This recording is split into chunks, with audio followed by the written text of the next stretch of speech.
matter. You know, we're done with our hours of sleep. There's a different life. So you are from the St. Louis area, and you came out sort of to play poker in LA. Is that accurate? No, I came out for other things. Well, it's just, it's a different entertainment life. industry Like, when you type. get older, like, Yeah, when you're related, industry, yeah. You know. and just kind of fell into poker and ended up I used to putting in take a lot of hours last year. But you had played poker before coming out here, though, obviously. Yeah, sure, Yeah, sure. yeah. Just never at the volume that I had played last year. 20. I'm exaggerating, but 65. So we got an open here Do you have any other? Nope. from Nope. Josh here to 20, King Jack suited. Wayne I got a have 3-bet, infinite rebuys. 10-9. Wayne's pretty short, Yeah, because This is not a straddle pot, and then I'll just be so like, he makes it yeah, I'm gonna keep this 65. stuff on the bridging for myself. and Josh is going to call, and It's a good call. It's I the best think with call suited there broadways here, hijack versus I cutoff, like that's it. Really fine. good They call. are I think I short, did a pretty good job. and Wayne flops the joint. Oh, Wayne flops the joint. 50. Not going to get action on it. That's, Yeah. well, I was ahead of you at the time, at the moment, with better than 10 high. JJ, why were you in there?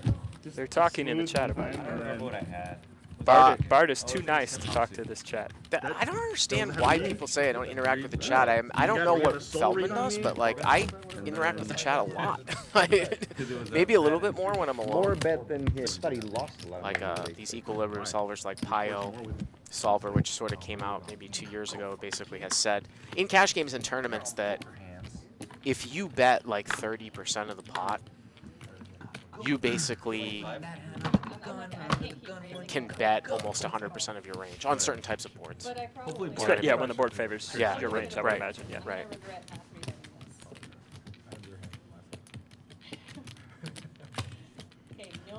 One too many, I think. Winopoker with pocket eights again. She is running pretty good tonight. Yep. Eights I and would queens take a lot. No. And Amir now Squads opens only, 10-7 squads only, of clubs. Squads only. So he opened 8-9 before. Now he opens 10-7 of clubs. She flat calls with eights. Wayne in the big blind with King Jack has the best of it. No one with a spade draw.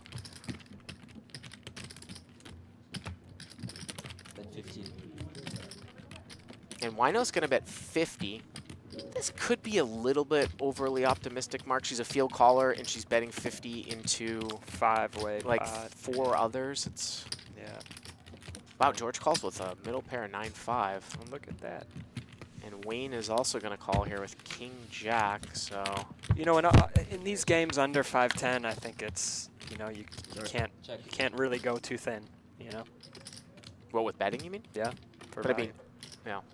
I mean, like I said, it's obvious that when we can see the cards, we can definitely be jaded here. I certainly don't think that your hand can bet again when I two agree. people call. Yeah. And I was surprised that George even was in there pre-flop. He's been playing pretty solidly. You got to start to think about what Wayne has as the overcall, and it gets checked through. River's a king, and Wayne's got kings and jacks for top 2. 130. It's 120 on. And this is a really, it's interesting because I assume that Wino's going to fold with George behind, but if I'm George, it's super strange, Mark, when Wayne bets this river because Exactly. When top pair changes when and the top flush pair, draw yeah, when misses. top pair comes over, and she's even thinking about calling here too, but when top pair changes, like on a king here, and he bets, and there's missed draws out there, like, what is he betting on the river? I like the bet. I like the bet for value from. No, of course, but yeah. I'm saying that I would certainly hero down pretty light. Like Yeah, if I had George's hand with 9-5, then he calls. I don't blame him for calling. I don't really blame. I wouldn't blame Wino Kayla for calling calling either. Yeah, Yeah. because it makes it super tough for George. George has to fold pretty much everything except 2-pair plus behind her. So Right, when she calls. But Yeah. I'm saying in George's spot, the way that this is played out, I could see calling here. it looks so much like It's a polarized river bet yeah, exactly. when the king comes at the end. I mean, yeah, Wayne could have 3-4, and Wayne could have king 5, and Wayne could have like king deuce, and Wayne could have king jack, but there's no way that Wayne, if he's betting for value, has less than 2 pair here, I think. There's no way. I mean, he's not betting ace jack on the river here, right?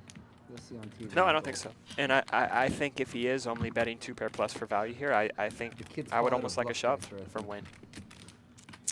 Because Look he's at Smile, polarized, oh my right? Because he's Yeah. polarized, Yeah. and So you think that Wayne's actually made a sizing mistake here? I do think he's made a small sizing mistake, but I do like his bet. If you have a flush draw and you hit your king, with king 10 suited, And that's why I'm saying, like, that's Value why against I the think George is scared jack. thinking this one through. So All George right, has said, Wayne. does See you Wayne on have, TV. like, I'm gonna cheer for king you. 10 of spades? One time. You have a set? No. Better? Which means he has like king jack, I guess. I And think. JJ's the best. King Jack, yeah, that's what I was thinking. JJ calls his hand. The only reason why I didn't know what you had. They're king jack. It's massive. But if you were in my shoes, No, it's He was awesome. down to his last 100. Wow, what a run up. Looks like Wendy's got the Pinot Grigio going. no, I think He was like the spot at the game. Ah, it's It the was worst. just- That's the worst. I remember I'm sitting I mean, at the other table. thing too that I try to put it in the simplest terms about crypto is that these people that are quote unquote holders, right? They say like I'm not going to sell it until it goes to the moon, right? So there's two basically endpoints for them. Let's say they buy Bitcoin at 1,000 and now it's worth, or it was worth 20,000, right? If they're not going to sell it until it goes to 100,000, or they're going to go, or it's going to go back down to zero. Then it's if the worst. Bitcoin is worth 50,000 and they bought it at 1,000, have they made any money? If their exit point is going to be either 100 or zero, No? Guess you're right. especially with the volatility of the market. I mean, I just I just want to say I wrote a song called Bitcoin Money in 2013. did you really? I did. I didn't buy any though. Yeah. Check. Checked around here. King, queen, ace, king, and ace 3. River is a king, and Wayne hits the king, and Israel here It's Valentine's Day. I've never seen is going to bet out with king, queen. Because he had some soul lead on you. We didn't pay you $15. So you wrote a song about Bitcoin when it was probably worth like $5 a coin. It was under 100 for sure. And Wayne's going to raise here for value. 25 to 75. an ace or a queen or something. If he didn't pay you the 15 with the And he gets value. Israel makes the call. Wayne's going to win it with ace, king. It's a different life, man. So good at Wayne's grinding. He's big blind, right? You want me to put it?